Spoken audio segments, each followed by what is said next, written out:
In the silent forests of Finland, a man could disappear, becoming one with the snow and trees. This was Simo Häyhä's world, a farmer, hunter, and soon a soldier. He knew the land's secrets and its dangers. In 1939 he became the White Death, a name whispered in fear by the Soviet Red Army. Moving like a ghost, Simo mastered camouflage and patience, waiting in the biting cold. The White Death, a legend born from duty. In the coldest winter, he became the spirit of survival. Simo Häyhä was born in 1905 in the farming village of Rautjärvi, near the Russian border. From childhood he worked the land and became an expert marksman, joining the Finnish Civil Guard. In 1939 the Soviet Union invaded Finland. Simo, like thousands, left his farm to defend his home. The farmer and hunter became a soldier, bringing his rifle and deep knowledge of the land. The invaders faced not just the cold, but a phantom in the snow. Simo Häyhä was ready. Simo Häyhä's methods were simple, effective, and deadly. He chose iron sights over scopes. No fogging, no glint, no raised profile. He stayed low, nearly invisible in the snow. His camouflage was meticulous all-white gear, compacted snow before his rifle, even snow in his mouth to hide his breath. Every detail mattered, every movement was deliberate. He became part of the landscape, not just hidden in it. Patience was his greatest weapon, waiting hours, sometimes all day, for the perfect shot. He never fired unless certain. Discipline was his creed. A sniper's job was more than shooting. It was about information, choosing targets, and staying unseen. He moved with the confidence of a lifelong hunter, using terrain and shadow to his advantage. He never used the same position twice, always one step ahead. The Soviets never knew when or where he would strike. His approach wore them down, physically and mentally. Simo's effectiveness came from understanding his environment and his own limits. No gadgets, just marksmanship, camouflage, patience and movement. These were the pillars of his art. He was a ghost in the woods, the unseen killer, and the Red Army feared him. The Winter War was fought in unimaginable cold, -40 degrees and lower. For soldiers, the cold was as deadly as any enemy. Frostbite, frozen weapons, and endless snow made survival a daily struggle. The Finns, used to harsh winters, adapted with layered clothing and clever tactics. The Soviets, unprepared, stood out in dark uniforms and suffered terribly.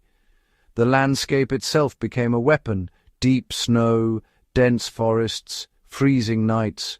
Short days and long dark nights favored the Finns, who moved swiftly on skis and struck by surprise. Simo Häyhä thrived in these conditions. His small stature helped him hide. His endurance kept him in the field for days. He packed sugar and bread, staying out when others retreated for warmth. The cold, the snow, and the darkness were his allies. The Soviets faced not just Finnish bullets, but the merciless winter. For Simo, this frozen battlefield was home. He turned the elements into weapons.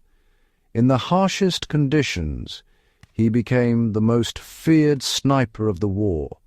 The winter was his greatest advantage. As Simo Häyhä's legend grew, so did Soviet fear. The name White Death haunted the Red Army. Soldiers dreaded leaving their trenches.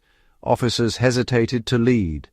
The Soviets launched a manhunt, sending snipers and unleashing artillery to find him. But Simo was a master of concealment, never using the same spot twice, always patient. Enemy snipers became his prey. Artillery barrages failed to flush him out. He survived explosions by digging deeper into the snow, remaining calm under fire. His uncanny sense for danger kept him alive. The Soviets grew desperate, but Simo always stayed one step ahead. He used every tree, every shadow, every dip in the land. The hunt for the White Death became an obsession for the Red Army. Yet the farmer from Rautjärvi continued his work, defending the Kola River. He was more than a soldier. He was a symbol of Finnish defiance. One man, using skill and knowledge, stood against a mighty army. The legend of the White Death only grew. The Soviets could not catch a ghost. Simo Häyhä remained unstoppable. For over 3 months, Simo Häyhä seemed untouchable, but on March 6, 1940, his luck ran out. A Soviet explosive bullet struck his jaw, shattering bone and tearing through his cheek. His comrades found him unconscious, his face a mask of blood. Most would have died, but Simo's will to live was unbreakable. He was carried from the front, slipping into a coma. He awoke a week later, the very day peace was declared. His recovery was long and painful, leaving him permanently scarred. Yet he never complained, never showed bitterness. When he could speak, his first question was about his rifle. Even wounded, his sense of duty endured. The war left its mark, but Simo survived, body and spirit. He became a symbol of resilience, not just as a sniper, but as a survivor. His greatest battle was for his own life, and he won. After the war, Simo Häyhä returned to obscurity. He rarely spoke of his time as the White Death. When asked about his skill, he simply said, "Practice."